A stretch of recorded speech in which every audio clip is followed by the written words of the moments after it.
이 프랑스의 아주 작은 마을에 운터 린덴이라고 하는 그런 미술관이 있습니다. 조그마한 마을에 미술관이 하나 있는데, 그 미술관에 유명한 그림 한 점으로 인해 가지고 그 작은 마을에 수많은 관광객들이 찾고 있다고 합니다.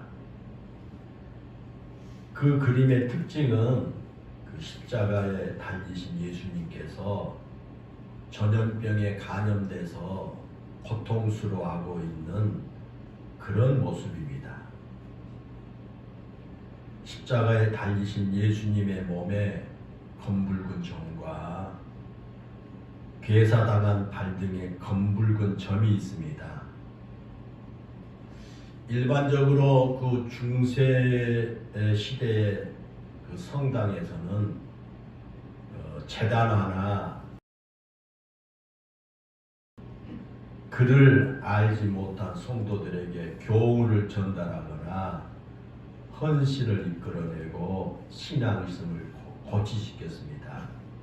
그래서 이 가톨릭 이 성당에 가면 이런 성화들이 모르는 그런 성도들이 그 그림을 보면서 도움을 받게 되고 또 신앙심을 고취시키기 위해서인 것입니다. 그런데 그 미술관에 있는 그 그림 역시 십자가에 달린 예수님이 전염병에 걸려서 처절한 고통 가운데 있는 그런 분으로 그려져 있습니다. 화가가 그렇게 그린 이유가 있습니다. 그 당시 안토니오 수도원이 전염병과 풍토병으로 고생하는 사람들을 치료하는 그런 곳이었습니다. 특별히 그 당시에 무도병이라고 하는 환자들이 많았습니다.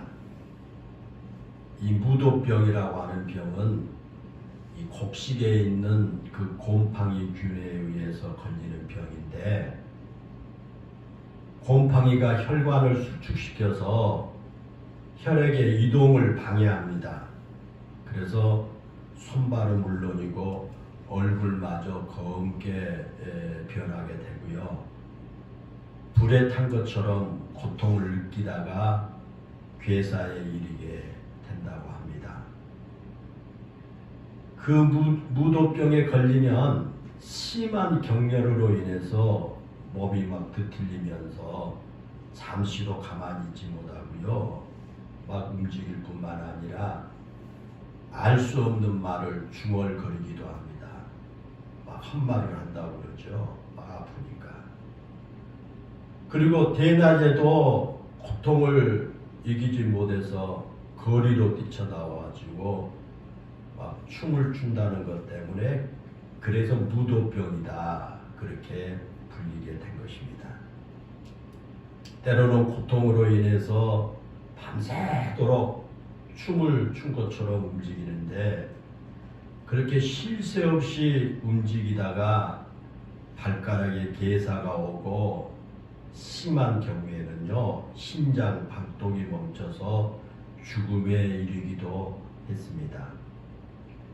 또한 성 안토니오가 그 병에 걸려 고통을 호소하는 어느 귀족의 아들을 고쳐주었다고 하는 그런 사실이 알려지면서 그 병을 갖다가 안토니오의 불이라고 불리기도 했습니다. 이 불이라고 부르는 그 이유는 그 병에 걸리면 불에 탄 것처럼 고통을 겪었기 때문에 안토니오 불이다 그렇게 불리기도 했고, 무도병이다 그렇게 불리기도 했습니다. 그런데 그 그림의 중앙에 예수님께서 그런 무도병에 걸린 모습으로 십자가에 달려 있는 겁니다. 예수님의 그 피부는 채찍질과 전염병으로 인한 상처투성이었고, 예수님의 입술과 발가락은 파랗게 질려 있었습니다. 또한 활짝 펼쳐진 앙상한 손가락 끝머리에는 귀하게 막 뒤틀려 있습니다. 그리고 그 그림의 그 패널 왼쪽에는 안토니오 불을 치유한다고 알려졌던 성 안토니아가 거기에 그려져 있고요.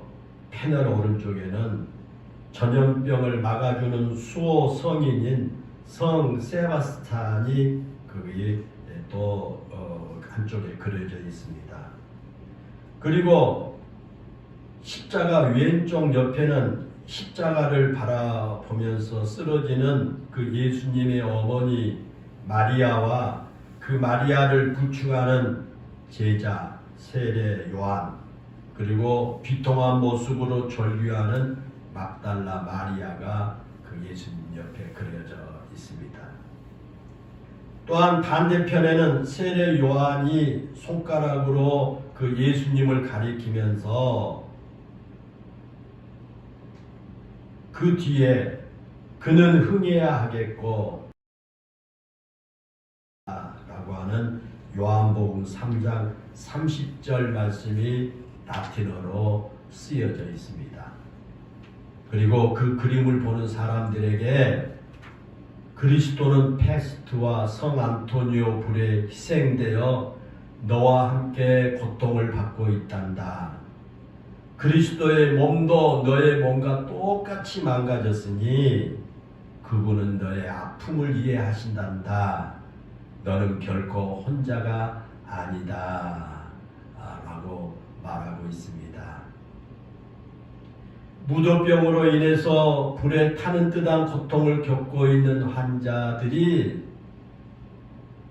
그 병을 고쳐달라고 막 간절하게 기도할 때 그 그림은 예수님께서 우리가 겪는 고통을 똑같이 겪으셨으며 그러기에 우리의 아픔을 다 알고 계신다는 사실을 알려주면서 그 병자들을 위로해 주었습니다.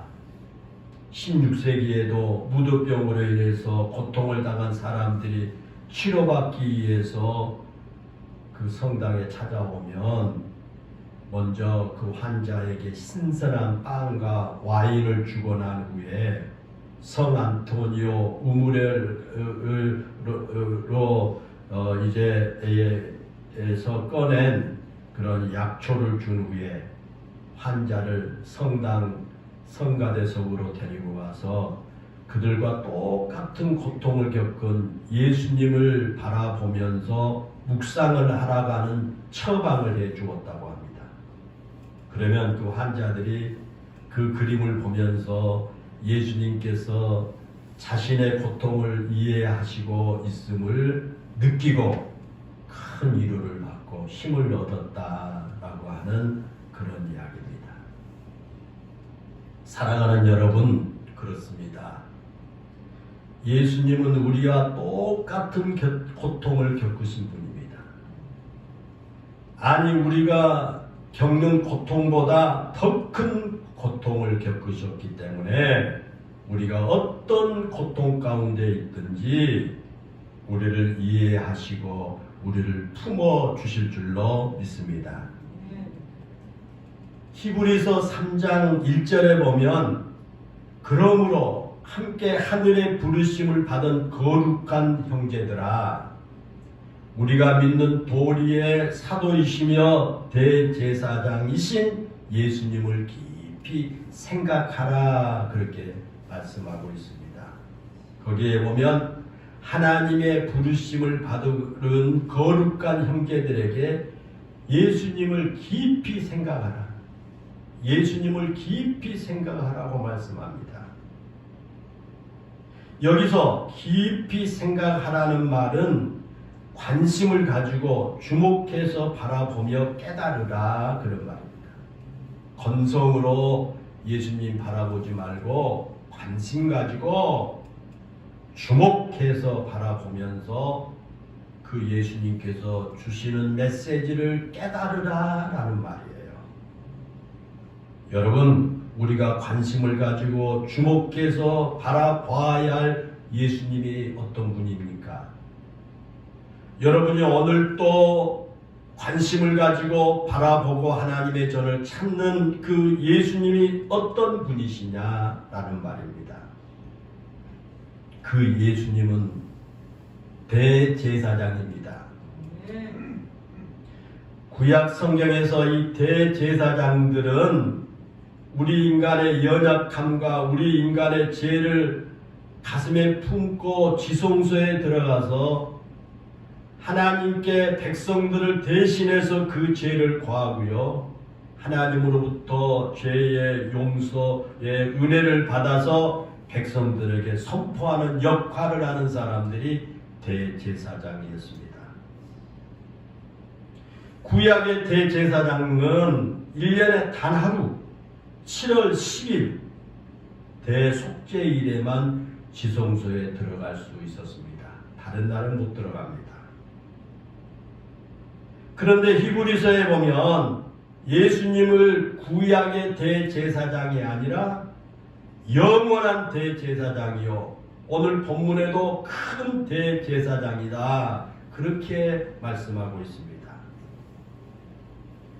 영원한 대제사장이라고 하는 말은 자신이 친히 십자가에서 희생의 제물이 되심으로 한 번의 제사로 영원한 속죄를 이루셨다, 그런 뜻입니다. 앞에서 말씀을 드린 대로 이 구약의 대제사장들은 매년 7월 10일 대속죄일의 지성소에 들어가서 백성들을 위해서 제사를 드려야 했습니다. 매년 그게 반복됐습니다. 매년 그 제사를 드려야만 했습니다. 그런데 예수님께서는 단 한 번의 십자가 희생으로 영원한 제사를 드렸기 때문에 매년 지성소에 들어갈 필요가 없는 영원한 대제사장이 되셨다라는 것입니다. 오늘 본문의 큰 대제사장이란 말도 그와 같은 의미의 말씀이 되겠습니다. 역사상 존재했던 수많은 대제사장과는 비교할 수 없는 큰 구원의 역사를 이루신 분이 바로 예수님이신 겁니다. 그러므로 우리는 그 예수님을 깊이 생각하면서 살아야 합니다. 그 예수님께서 우리를 위해서 무엇을 하셨는지 깊은 관심을 가지고 주목하고 바라보며 그 예수님을 바로 알아야 합니다. 우리가 예수님이 어떤 분인지를 바로 알 때 그 예수님을 더욱 신뢰할 수가 있기 때문입니다. 그래서 예수님이 어떤 분인가를 잘 아는 것이 우리 신앙에 무엇보다 중요합니다.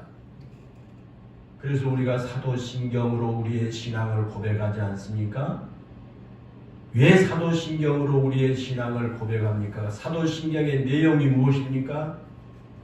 예수님이 어떤 분인가를 아주 엑기스로 요약해 둔 것이 그 사도신경이거든요.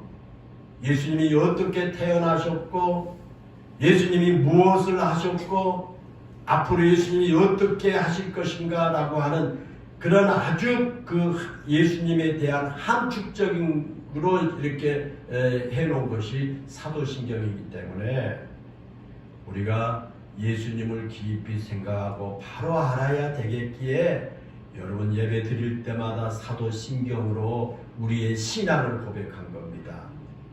여러분 사도신경을 여러분 이제 고백할 때 건성을 하지 말고요, 사도신경의 그 내용들을 내 마음속에 다시 한번 되새기면서 우리의 온전한 신앙의 고백이 되어야 할 줄로 믿습니다. 오늘 본문 14절에 보면 예수님을 큰 대제사장이라고 말하고 있죠. 그러면서 15절에서는 그분이 우리를 위한 대제사장이라 그렇게 말씀합니다. 우리에게는 대제사장이란 말은 우리를 위해 존재하시는 분이다, 그런 뜻입니다. 그렇죠? 예수님께서 이 땅에 오신 이유도 그리고 그 예수님께서 고난을 받으시고 십자가에 죽으신 이유도 모두 우리를 위해서입니다. 예수님께서 죽음에서 부활하시고 하늘에 오르셔서 지금 하나님 우편에 앉아 계신 것도 우리를 위해서입니다. 예수님은 이와 같이 철저하게 우리를 위해 존재하신 분입니다. 우리를 위해서 태어나셨고 우리를 위해서 사셨고 우리를 위해서 돌아가셨고 지금도 우리를 위해서 하나님 우편에 계신다라는 겁니다. 이와 같이 예수님께서 우리를 본문 15절에 보면 우리에게 있는 대제사장은 우리의 연약함을 동정하지 못하실 이가 아니요 그랬습니다. 여기서 연약함을 동정하지 못하시지 않으신다라는 말은요, 우리가 쉽게 표현하면 우리가 겪고 있는 모든 연약함에 공감하신다 그런 뜻입니다. 그리고 이 연약함이란 말은요, 많은 의미를 가지고 있습니다. 우리가 연약하다 그 말은요, 우리에게 여러 가지 의미가 있어요. 육체적으로는요, 피곤함과 배고픔과 목마름과 질병을 의미하기도 합니다. 우리가 피곤하지요, 배고프지요, 목마르지요, 우리 여러 가지 질병이 우리를 찾아오지요. 이게 연약함이에요, 육체적으로는. 또한 정신적으로는 마음이 약해지거나 겁이 나서 두렵거나 내가 무기력해지고 소심해진 것들, 이런 것들이 우리의 연약함에 속합니다. 그리고 영적으로는 인간의 본성의 악함을 뜻하기도 합니다. 우리가 성경을 통해서 그렇게 쓰인 몇 가지 그런 경우를 볼 수가 있습니다. 요한복음 5장에 보면 베데스다 연못가에 있는 38년 된 병자를 소개하면서 이 연약함의 단어를 사용합니다. 38년 동안 그를 괴롭혔던 병이 바로 오늘 본문에 나오는 연약함과 같은 단어입니다. 38년 동안 이 병으로 인해서 괴롭힘을 당합니다. 그게 연약함입니다. 38년 동안 병을 앓았다라고 하는 것은 더 이상 그 어떤 의술로도 고칠 수 없는 병이요, 모든 사람들이 다 포기할 수밖에 없는 병이요, 오직 하나님의 초자연적인 기적이 아니면 고칠 수 없는 병을 앓고 있다, 그런 뜻입니다. 그 병을 이야기할 때 연약함이다, 연약함이다, 그렇게 이제 사용하게 된 겁니다. 또 우리가 잘 아는 고린도 후서 12장 5절에 보면요, 사도 바울이 그렇게 말합니다. 내가 이런 사람을 위하여 자랑하겠으나 나를 위해서는 약한 것 외에는 자랑하지 아니하리라 그랬습니다. 거기에 보면 바울은 자신에게 약한 것 외에는 자랑하지 않겠다라고 선언합니다. 사도 바울이 말한 자신의 약함은 육체적인 그 질병을 말하죠. 그는 그 질병을 고쳐달라고 하나님께 간절하게 기도했지만 하나님께서는 그 약함을 안고 사는 것이 너에게 더 낫다 그렇게 말씀하세요. 너 나에게 병 고쳐달라고 이야기하지만 너 그 병을 안고 사는 것이 너에게 낫다.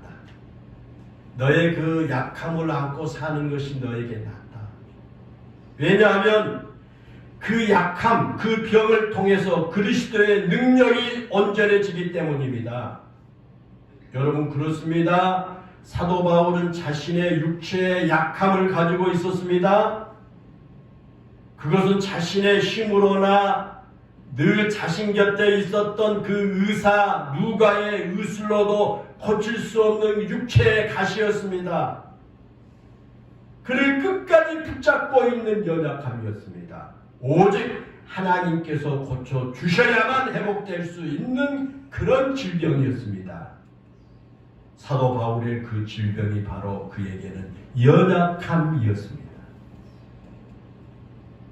사랑하는 여러분, 그렇습니다. 우리가 가지고 있는 연약함은 내 힘으로 극복할 수가 없습니다. 내가 아무리 노력해도 극복할 수가 없고요. 내가 아무리 힘을 써도 해결할 수 없는 그런 연약함입니다. 우리는 모두 다 그런 연약함을 가지고 살아갑니다. 그런데 우리는요, 그 연약함을 감추기 위해서 은연중에 무척이나 노력합니다. 내가 그런 연약함을 극복하려고 하지만 나에게는 극복할 수 없는 연약함이 얼마나 많은지 모릅니다. 내가 극복할 수 없는 그런 연약함을 우리는 나의 내면 세계 저 밑바닥에 밀어놓고 아무에게도 들키지 않기 위해서 내 자신을 감싸고 또 감싸고 사는 겁니다. 다른 사람들에게 그게 알리지 않고요. 내 내면 속에다 밀어놓고 내 힘으로, 내 노력으로, 내 방법으로 어떻게 해볼까라고 우리가 노력한 것이 우리 인간들의 모습입니다. 그러나 여러분, 우리가 그렇게 나의 내면 저 밑바닥에 밀어놓은 그것이 때로는 나를 더욱 고통스럽게 만들기도 하고요. 나를 좌절시키기도 한다는 것을 우리가 알아야 돼요. 오늘 본문에 보면 아주 분명하게 선언합니다. 우리의 그런 연약함을 예수님께서 다 헤아려 주신다고 선언합니다. 우리가 극복하지 못하고 내 스스로 고통스러워하는 그 연약함을 예수님께서 다 알고 계실 뿐만 아니라 예수님께서 그것을 공감하고 계신다라는 것입니다. 얼마나 여러분 감사합니까? 예를 들겠습니다. 내가 아직까지 치유되지 않는 병으로 인해서 고통받고 부르짖을 때 예수님께서 나의 등을 두드려 주시면서 위로해 주신 것에 그치지 않고 친히 나의 그 병에 동참해 주신다는 겁니다. 그래서 내가 그 병으로 얼마나 지금 힘들어하고 얼마나 고통스러워하는지를 예수님께서 직접 경험하시고 알고 계신 것입니다. 우리가 병들어 고생할 때만 그러신 게 아닙니다. 내가 시험을 받아서 괴로워할 때도 예수님 나를 찾아와서 이렇게 말씀합니다. 내가 지금 시험을 받아 어떻게 해야 할지 몰라 힘들어하지? 내가 너의 그 마음 다 안다. 나도 마귀에게 시험을 받아보았기 때문에 너의 그 힘든 마음을 내가 안다. 라고 예수님 말씀합니다. 또한 내가 어떤 유혹에 넘어져서 죄에 빠졌을지라도 나를 꾸중하고 나무라신 것이 아니라 나를 이해해 주시고 죄에 빠진 나를 용납해 주십니다. 그러면서 내가 지금 힘들지, 죄악에 빠져 마음 아프지, 내가 내 마음 다 안다. 너로서는 결코 쉽지 않을 거야. 그러나 걱정하지 마라. 내가 너를 정죄하지 않는다. 내가 너를 도와줄게. 힘내라. 예수님 말씀하십니다. 또한 내가 질병으로 고통을 당할 때도 예수님께서 나를 위로하십니다. 내가 내 마음 다 안다. 내가 얼마나 힘든지 내가 다 알아. 나도 채찍에 맞아봤거든. 나도 십자가에서 손과 발에 못이 박히는 고통을 겪어보았고 창으로 옆구리를 찔러 물과 피를 다 쏟아냈거든. 그것은 내 죄 때문이 아니라 내 죄를 위해서 말이야. 그러니 힘내라. 내가 내 질고를 대신 져주마 라고 말씀하십니다. 뿐만 아니라 내가 인생의 무거운 어떤 짐을 지고 쓰러질 듯 하루하루를 살아가는 모습을 보시고 지금 힘들지? 나에게 오라. 내가 내 짐을 대신 져주마.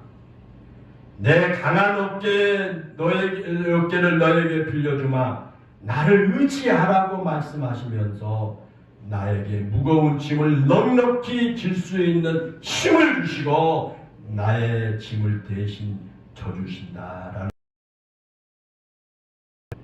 로마서 8장 26절에 보면요, 이와 같이 성령도 우리의 연약함을 도우시나니 우리가 마땅히 기도할 바를 알지 못하나 오직 성령이 말할 수 없는 탄식으로 우리를 위하여 친히 간구하시느니라 하겠습니다.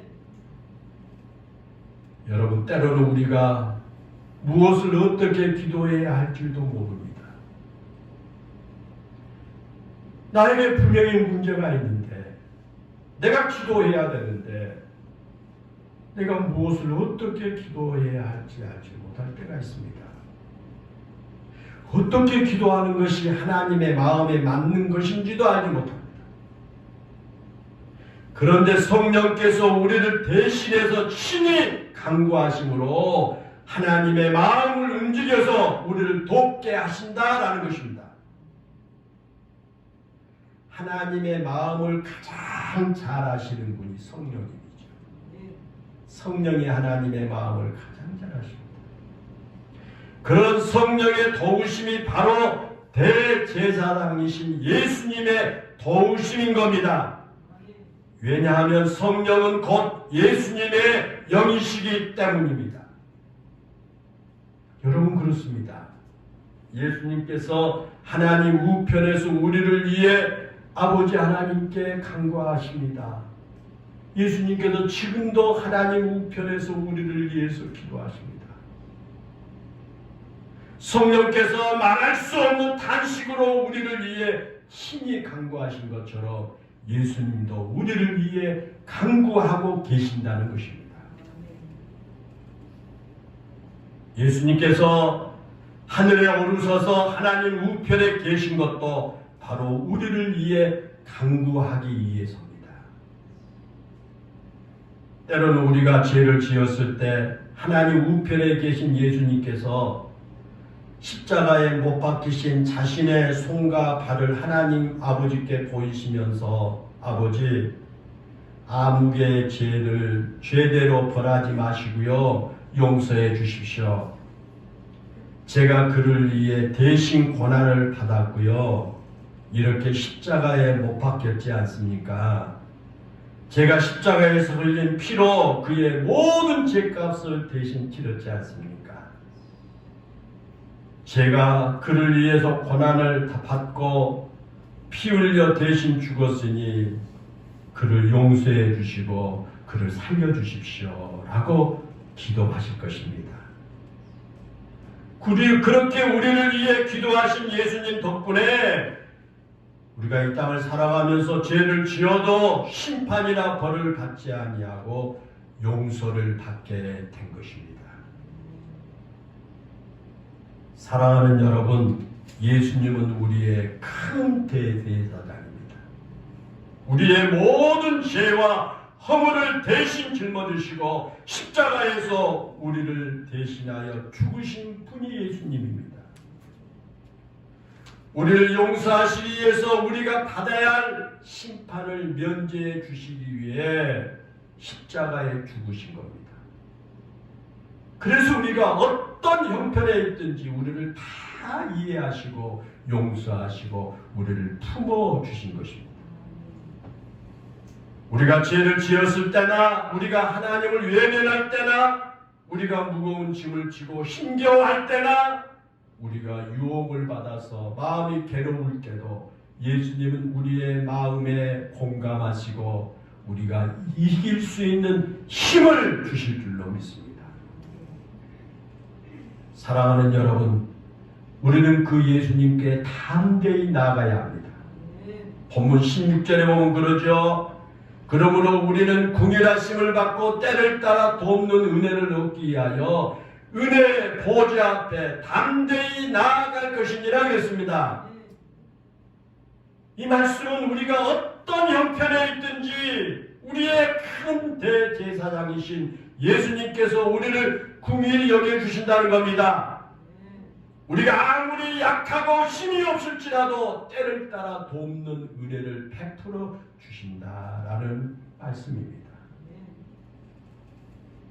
사실 우리의 모습을 생각한다면 우리의 이 추한 모습으로 하나님 앞에 나아갈 수가 없습니다. 세상 살아가면서 더러워진 우리의 모습을 가지고는요, 우리가 이 거룩한 예배에 그런데 여러분, 우리의 모습일지라도 하나님께서 우리를 궁일히 여기시고 우리를 거룩한 예배의 자리로 부르시며 우리의 이 예배를 기쁘게 받아주신 이유는 우리에게 큰 대제사장이신 예수님이 계시기 때문입니다. 예수님께서 우리의 죄와 허물, 우리의 누추하고 더러운 모습을 감싸 주시기 때문에 우리는 담대하게 하나님 앞에 나아갈 수가 있다라는 것입니다. 여러분, 예수님이 얼마나 참 귀한 분인지 알 수 있지 않습니까? 사랑하는 여러분, 우리는 지금 사순절을 보내고 있습니다. 여러분이 잘 아는 대로 이 사순절은 예수님께서 우리를 위해서 그런 고난 당하심을 기억하면서 그 은혜 안으로 들어가서 사는 절기입니다. 예수님의 그 은혜를 우리가 깊이 깨닫고 예수님의 은혜 보좌 앞으로 가까이 나아가는 그런 절기가 바로 사순절입니다. 예수님께서 받으신 그 고난은 원래 우리가 받아야 할 고난입니다. 예수님께서 십자가에 죽으신 것은 우리가 마땅히 죽어야 하는데 우리 대신 예수님께서 이 고난 받으시고 우리 대신 예수님께서 십자가에 죽으신 것입니다. 우리를 대신해서 친히 연약함의 자리에 내려오셨습니다.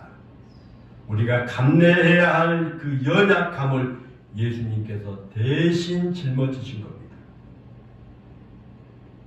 이사야서 53장 4절과 5절에서 말씀하신 것처럼 그는 실로 우리의 질고를 지고 우리의 슬픔을 당하셨습니다. 그가 찔림은 우리의 허물 때문이요 그가 상함은 우리의 죄악 때문입니다. 그가 징계를 받음으로 우리는 평화를 누리고요 그가 채찍에 맞음으로 우리는 나음을 받았습니다. 사랑하는 여러분, 우리에게는 그런 큰 대제사장이신 예수님이 계십니다. 우리의 모든 연약함을 아시는 분, 우리의 연약함을 대신 져주신 분, 우리의 모든 연약함에 공감하신 그분이 바로 우리의 큰 대사장 예수님이신 겁니다. 사랑하는 성도 여러분, 그 예수님을 깊이 생각하고 믿음을 굳건하게 하시기 바랍니다. 본문 14절에 보면 우리가 믿는 도리를 굳게 잡을지어다 라고 했지 않습니까?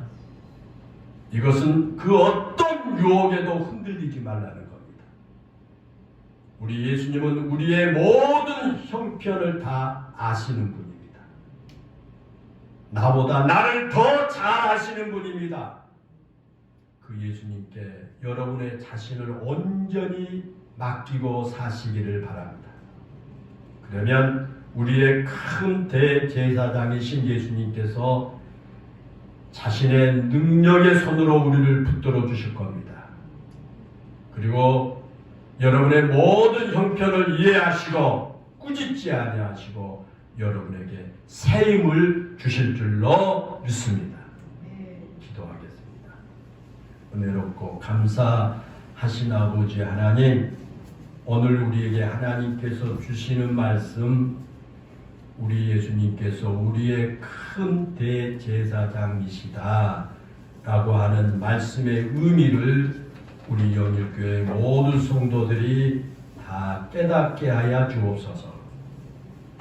우리 예수님께서 내가 겪어야 할 모든 연약한 것들, 내가 이 땅에서 겪고 있는 모든 그런 고통과 질병과 모든 것들을 예수님께서 친히 다 겪고 체험하셨기에 우리의 진정한 큰 대제사장이 되어 주시고, 우리가 어떤 어려움과 어떤 고통과 어떤 연약함 자리에서도 우리 그런 모든 것들을 나보다 더 잘 알고 계시고 우리의 그런 연약함에 공감하시고 우리에게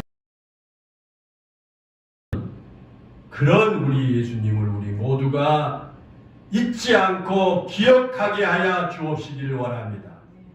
오늘의 말씀처럼 우리의 큰 대제사장이신 예수님을 굳게 붙잡고 흔들리지 않는 믿음으로 날마다 살아가게 하여 주소서. 그 예수님의 능력의 손으로 우리를 붙들어 주시고 힘 주시고 승리하게 해주시는 삶을 살아가는 우리 영일교회 모든 성도들 되게 해 주옵소서. 특별히 이 사순절 기간 이 예수님을 깊이 생각하는 기회가 되게 하시고 이 예수님의 그러한 모든 은혜의 보좌 앞에 담대히 나아가는 기회가 되게 하시고 그 예수님을 내 마음속에 더 굳게 의지하고 믿고 하나님 확신하고 힘있게 살아가는 절기가 되게 해 주옵소서. 이 시간에도 여러 가지 육체적인 질병으로 인해서 고통받고 있는 우리 모든 성도들을 너무나 잘 알고 계시고 하나님 지켜보고 계신 줄로 믿사오니 이 한 시간도 주님의 이 권능의 손으로 강건하게 하여 주옵시고 우리 성도들의 모든 무거운 짐들을 그 주님 앞에 다 맡기고 일어나 새힘 얻게 하여 주시옵소서. 예수님의 이름으로 기도하옵나이다. 아멘.